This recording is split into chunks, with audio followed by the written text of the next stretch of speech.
В офисе никого не было. Что же случилось? Стэнли решил зайти в переговорную в надежде, что он просто что-то пропустил.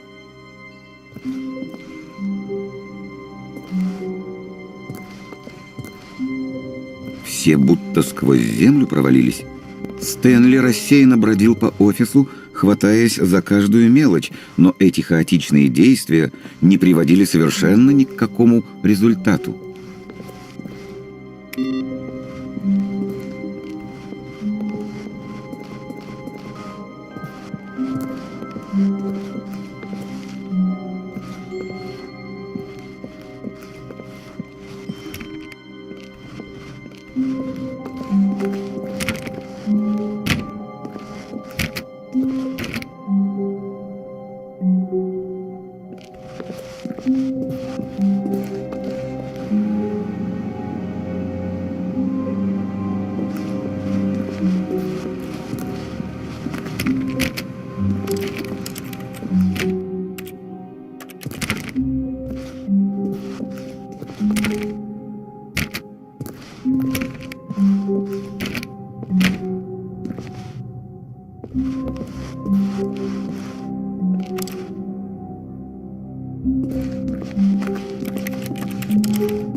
Оказавшись перед двумя открытыми дверьми, Стэнли, не раздумывая, вошел в левую.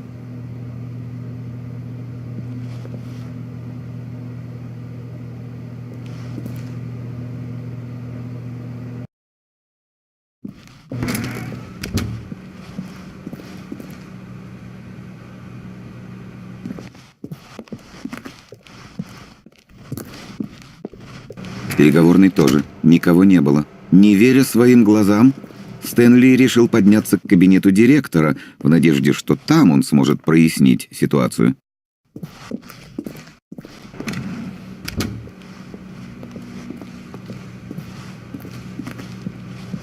Дойдя до лестничной клетки, Стэнли поднялся наверх, к кабинету директора.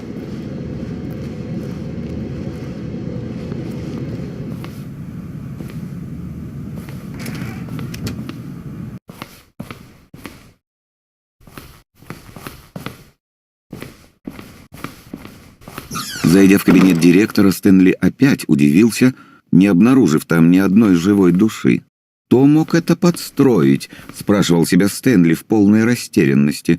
«Какие темные силы стоят за всем этим?»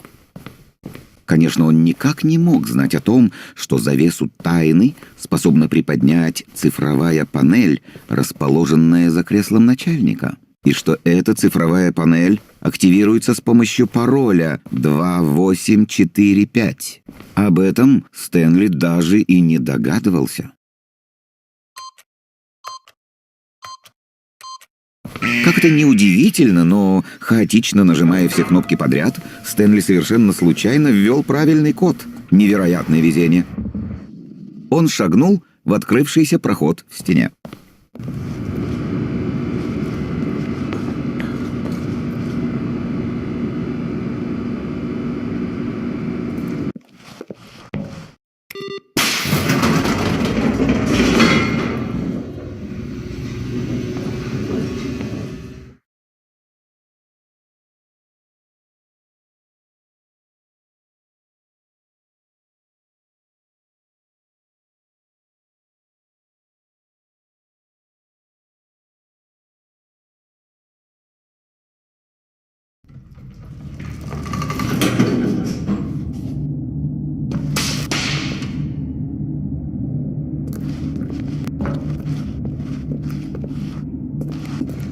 Стэнли зашагал прямо к большой двери под надписью «Цех управления сознанием».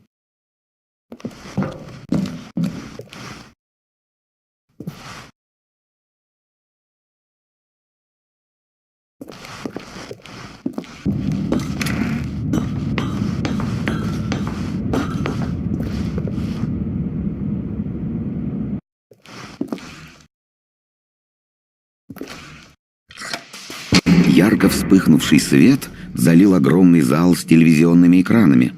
Что за страшная тайна хранилась в этом месте, думал Стэнли. Хватит ли у него сил, чтобы выяснить это?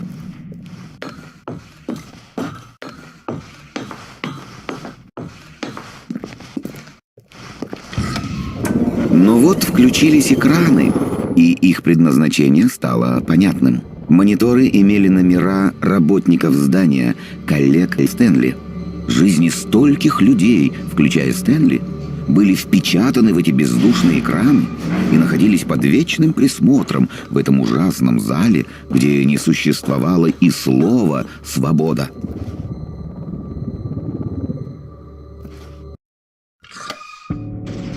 Цех управления сознанием.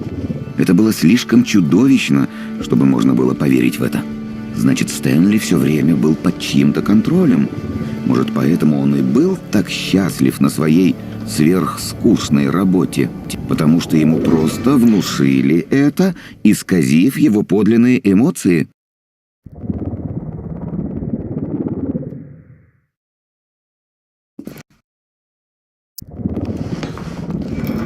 Нет, он отказывался в это поверить. Да чтобы его жизнь кем-то управлялась, да никогда. Он не допускал и мысли об этом. Это было невозможно. Неужели и вправду вся его жизнь была лишь подделкой?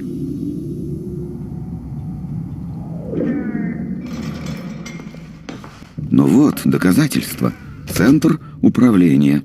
Всюду кнопки. Счастье, печаль, спокойствие.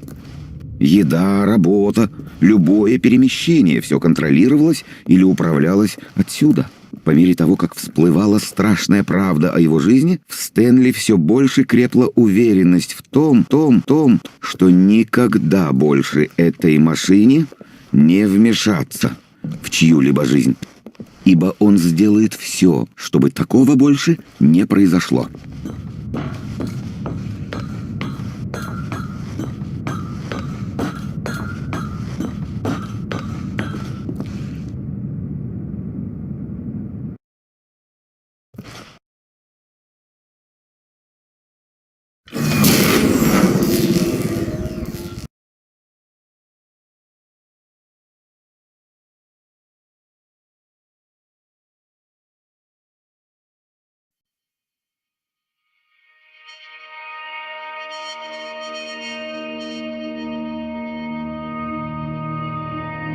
Тьма, легкий бриз неопределенности.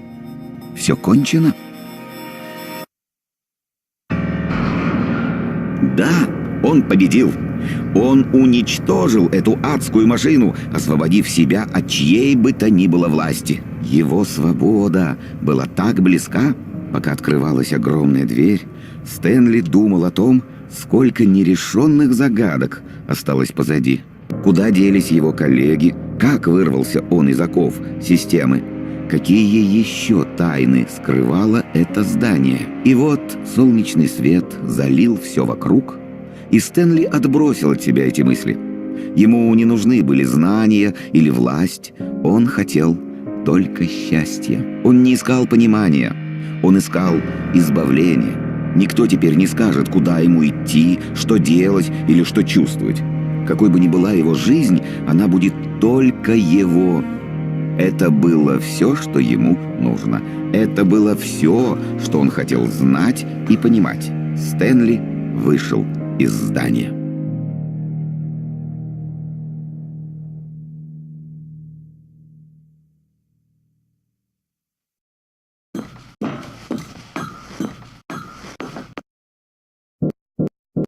Легкое дуновение ветра принесло ощущение полной свободы. Перед Стэнли лежал новый, неизведанный путь. Этот момент был именно таким, каким он должен был быть. И Стэнли был счастлив.